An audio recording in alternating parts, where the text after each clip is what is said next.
আসসালামু আলাইকুম। আজকে আপনাদের কয়েকটা মরিচের জাত দেখাবো যেগুলো আমাদের দেশে চাষ হয় এবং প্রচুর ফলন দিয়ে থাকে। তো তেমন মরিচের বীজ নিতে চাইলে এই ভিডিওটা আপনাদের জন্য। প্রথমে আমরা একটু আনকমন একটা ভ্যারাইটি দিয়ে শুরু করি। এই মরিচটার নাম হচ্ছে চারা পিতা মরিচ। হ্যাঁ, এটা গোল গোল হয়, খুবই সুগন্ধি। তারপরে নাগা বোম্বাই আছে, তারপরে আছে আপনার বার্ড পেপার আছে, হোয়াইট বার্ড পেপার, উপরের দিকে হবে এটা সাদা সাদা।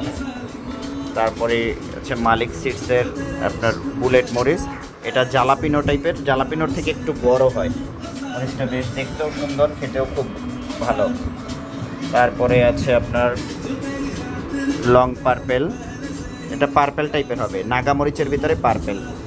তারপরে আছে মরিচ সুপার, এটা হচ্ছে কাঁচামরিচ, হ্যাঁ, ছোটো ছোটো চিকন কাঁচামরিচ। তারপরে আছে বিজলি মরিচ, এটাও কাঁচামরিচ। তারপর মিসাইল, এটা একটু মোটা হবে বিজলির থেকে।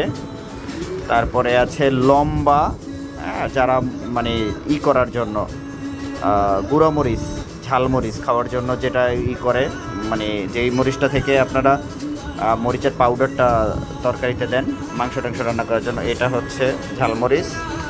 তারপরে ব্ল্যাক মরিচের দুইটা আছে, নাগা ফায়ার, এটা নিচের দিকে হবে, আর ব্ল্যাক ফায়ার এটা হচ্ছে উপরের দিকে হবে। তারপর এই একটা আছে হাবানারের এই টাইপ 105, হলুদ টাইপের নাগা। সো আপনাদের যাদের যাদের মরিচ বীজ লাগবে আমাদের ইনবক্স করুন, আমরা কুরিয়ার করে আপনাদের পাঠিয়ে দেব।